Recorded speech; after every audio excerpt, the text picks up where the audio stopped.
ಬೆಂಕಿಯಲ್ಲಿ ಯಾರಾದರೂ ಸುಟ್ಟು ಹೋದರೆ ಅಮಾಯಕ ಕನ್ನಡದ ಹೋರಾಟಗಾರರು ಜೈಲಲ್ಲಿ ಕೊಳಿಬೇಕಾಗುತ್ತೆ. ಕುವೆಂಪು ಅವರು ಹೇಳಿದ್ದಾರೆ, ಮಂತ್ರಕ್ಕೆ ಮಾವಿನಕಾಯಿ ಉದುರಲ್ಲ ಅಂತ. ಕಲ್ಲು ಹೊಡಿಲೇಬೇಕಾಗುತ್ತೆ, ಬದಲಾವಣೆ ತರಲೇಬೇಕಾಗುತ್ತೆ, ಕ್ರಾಂತಿ ಆಗಲೇಬೇಕಾಗುತ್ತೆ. ಕ್ರಾಂತಿ ಆಗಿಲ್ಲ ಅಂದರೆ ಯಾವುದು ಬದಲಾವಣೆ ಆಗಲ್ಲ. ಸರ್ಕಾರ ಯಾಕೆ ಇಲ್ಲಿ ತನಕ ಈ ನೆಲದ ಮಕ್ಕಳಿಗೆ, ಈ ಮಣ್ಣಿನ ಮಕ್ಕಳಿಗೆ ಕೆಲಸವನ್ನು ಕೊಟ್ಟಿಲ್ಲ? ಚಿತ್ರರಂಗವನ್ನು ಯಾಕೆ ನಮ್ಮ ಕನ್ನಡ ಚಿತ್ರರಂಗವನ್ನು ನಿರ್ಲಕ್ಷ್ಯ ಮಾಡ್ತಾರೆ? ಈಗ ಹೇಳಿದ್ರಿ ನೀವು, ಅಂದ್ರೆ ಹೋಗಿ ಗ್ಲಾಸ್ ಹೊಡೆಯುವಂಥದ್ದು, ಮತ್ತೆ ಎಷ್ಟೊಂದು ಸಲಿ ಈ ಹೋರಾಟದ ನೆಪದಲ್ಲಿ ಸಾರ್ವಜನಿಕರ ಆಸ್ತಿಗೆ ಧಕ್ಕೆ ಆಗಿರುವಂತಹದ್ದು ನೀವು ಕೂಡ ಗಮನಿಸಿರ್ಬೋದು. ಬಸ್ ಆಗಿರಬಹುದು, ಈ ತರ ತುಂಬಾ ಹಲವು ವಿಚಾರಗಳಿದೆ. ಹೇಳ್ತಾ ಹೋದ್ರೆ ಇದು ಎಷ್ಟು ಮಟ್ಟಿಗೆ ಸರಿ ಅನ್ಸುತ್ತೆ ನಿಮಗೆ? ಅದು ಹೇಳಿದೆ ನಾನು. ಅದು ಯಾಕೆ ನೀವು ಕೇಳಿದ ಪ್ರಶ್ನೆಗೆ ಯಾಕೆ ಎಲ್ಲಿ ನೋವಾಗುತ್ತೆ ಅಂದರೆ, ಯಾರೋ ತಮಿಳ್ನಾಡಿಂದ ಬರ್ತಾ ಇರ್ತಾರೆ, ತಮಿಳ್ನಾಡಿನ ಬಸ್ಸಲ್ಲಿ. ಆ ಬಸ್ ಮೇಲೆ ನಾವು ಕರ್ನಾಟಕ ಬಂದಾಗಬೇಕಂತೇಳಿ ಆ ಬಸ್ಗಳಿಗೆ ಗ್ಲಾಸ್ ಹೊಡಿತೀವಿ. ಅದು ಯಾರಿಗೂ ಏಟ್ ಬೀಳುತ್ತೆ, ಇಲ್ಲ ಬೆಂಕಿ ಹಾಕ್ತೀವಿ ಬಸ್ಗೆ. ಆ ಸಂದರ್ಭದಲ್ಲಿ ಯಾರೋ ಸತ್ತು ಹೋದರೆ ಈ ನಾಯಕರು ಮಾಡುವಂಥ ಹೇಳಿಕೆ ಮತ್ತು ನಾಯಕರ ಆಜ್ಞೆಗಳಿರ್ತಾವಲ್ಲ, ಅದರಿಂದ ಬೆಂಕಿಯಲ್ಲಿ ಯಾರಾದರೂ ಸುಟ್ಟು ಹೋದರೆ ಅಮಾಯಕ ಕನ್ನಡದ ಹೋರಾಟಗಾರರು ಜೈಲಲ್ಲಿ ಕೊಳಿಬೇಕಾಗತ್ತೆ. ಅಂಥ ಸಂದರ್ಭದಲ್ಲಿ ಬೇಜಾರಾಗುತ್ತೆ. ಬಿಟ್ಟರೆ ಕೆಲವೊಂದು ಸಂದರ್ಭದಲ್ಲಿ ಕುವೆಂಪು ಅವರು ಹೇಳಿದ್ದಾರೆ, ಮಂತ್ರಕ್ಕೆ ಮಾವಿನಕಾಯಿ ಉದುರಲ್ಲ ಅಂತ.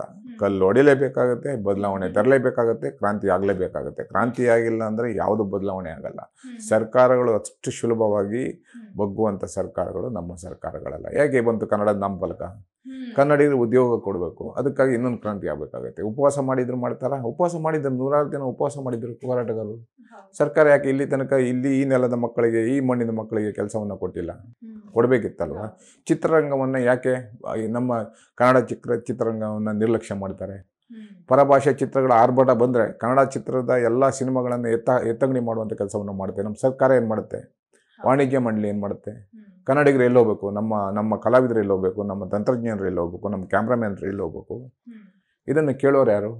ಇವ್ರು ಕೇಳಿಲ್ಲ, ನಾವು ಹೋಗಲೇಬೇಕು, ಅದನ್ನು ತಡಿಲೇಬೇಕಲ್ವ? ಆ ಬದಲಾವಣೆ ತರಬೇಕು. ಸರ್ಕಾರ ದಿಟ್ಟವಾದ ಹೆಜ್ಜೆ ಇರಬೇಕು. ಆವಾಗಲೂ ಮಾತ್ರ ಬದಲಾವಣೆಗೆ ಸಾಧ್ಯ ಅನಿಸುತ್ತೆ.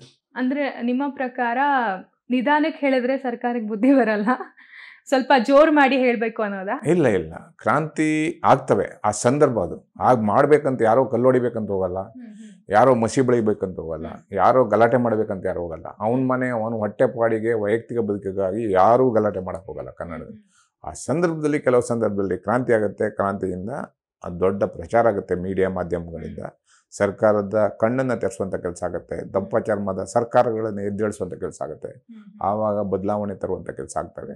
ರೈಲ್ವೇನ ಹೇಳಿದ್ನಲ್ಲ, ಕೇಂದ್ರದ ಮಂತ್ರಿಗೆ ಕಣ್ಣನ್ನು ತೆರೆಸುವಂಥ ಕೆಲಸ ರಕ್ಷಣಾ ವೇದಿಕೆ ಯುವಕರು ಅವತ್ತು ಮಾಡ್ಯಾರ ಅಂದರೆ ಆ ಕ್ರೆಡಿಟ್ ಎಲ್ಲ ಕರ್ನಾಟಕ ರಕ್ಷಣಾ ವೇದಿಕೆಗೆ ಸಲ್ಲಬೇಕಾಗಿರುವಂಥದ್ದು.